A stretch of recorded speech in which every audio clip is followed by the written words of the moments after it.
انت عارفة ان انت ممكن تربي ابنك تربية تساعده ان هو يبقى فاشل؟ كل مرة مثلا لما يكون تعبان وتحاولي تنقذيه، او كل مرة بتديله كل حاجة بسهولة، او ان انت تساعديه مساعدة كاملة، انت كده بتخليه ضعيف وبتسرقي منه شخصيته. يعني عايزة فعلا تربي راجل قوي، لازم تغرزي فيه عقلية كده كبيرة قوي. يعني ايه؟ يشيل شنطته مهما تكون تقيلة، يشيل هو بنفسه. تخليه يحل مشاكله، ما يكون عنده مشكلة قول لي كده ايه هتعمل ايه، فكر كده وحلها وبعدين قول لي.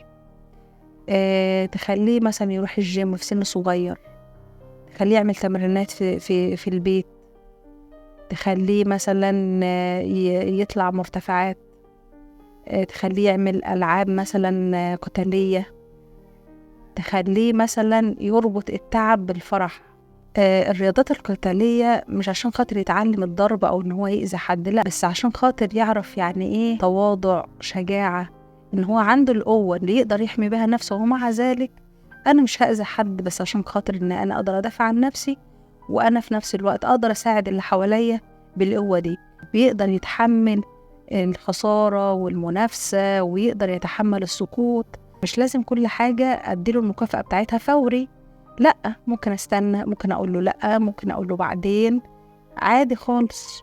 عشان خاطر ما عودهوش ان هو اناني ودايما كل اللي هو عايزه هديهوله. لا، حتى لو اقدر اديهوله، لا، مش هقدر دلوقتي، ظروفي، طب بعدين، مش مسموح دلوقتي، بالراحة ومن غير اي حاجة، بحيث ان هو ما يتعودش ان كل شيء فوري. لا، يأجل رغبته شوية، ميبقاش شهواني ويحس ان هو اناني وكل طلباته لازم تكون مجابة. ايه بعض التحديات كده الايه البسيطة، مش عقوبات، لا، تمارين. يعني نجري كده حافي على التراب، 5 دقايق كده اقعد ساكت، تمرين كده ايه اللي هيقعد ساكت لمدة 10 دقايق هديله جايزة، ان هو يتعود يبقى ساكت، الصمت التام من غير ولا كلمة. نجيب مية ساقعة جدا جدا ونحط ايدينا فيها لمدة مثلا دقيقة او نص دقيقة.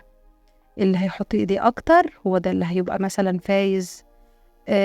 حاجات كلها لعب، بس لعب فيها تحديات، وتكون مثلا صعبة شوية بالنسبة لطفل ولد. ده فعلا لو انت عايزة راجل بقى وجامد، وراجل بقى مش طري ويتحمل مسؤولية، انت عرفيه ان اي حاجة ابتداها لازم ينهيها. يعني ما ينفعش يرتب اوضته نص نص ويسيب الباقي، لا، بتعمل اوضتك كلها كاملة مكملة. محدش ينفع ينهي حاجة انت ابتديتها، الحاجة اللي انت ابتديتها تكملها. يمل، يزهق، يتعب، لا، لازم اللي انت ابتديته تنهيه بنفسك.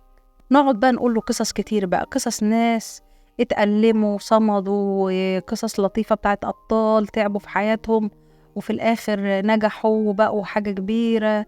حتى لو أبطال حقيقيين، حتى لو شخصيات خيالية، المهم القصص دي هتفرق معاك جدا جدا جدا.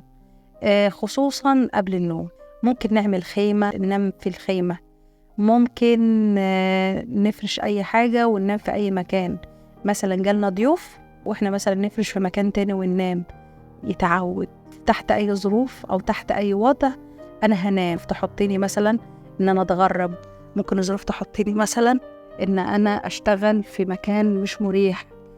ساعتها بقى أبقى أنا ما تربيتش إن أنا أقدر أتحمل مسؤولية أو كده، لأ، في أي وقت أنا هنام، وفي أي مكان ممكن أقدر أنام، على الأرض، على التراب، في خيمة. هتعلم، وكمان هبقى شاكر جدا جدا، وهعرف إن في ناس بتنام في الشوارع، ناس بتنام ما عندهاش بيوت، ناس بتنام على الأرض، وناس بتنام من غير هدوم وما عندهاش بطاطين والكلام ده كله. القصص دي أقولها له ويبقى عارف إن هو عايش في نعمة وعايش في عيشة كريمة. فلازم الحاجات دي أكون بنيها فيه. صمت وهدوء بيعم المكان كله. احنا هنسكت لمدة معينة، كلنا هنسكت.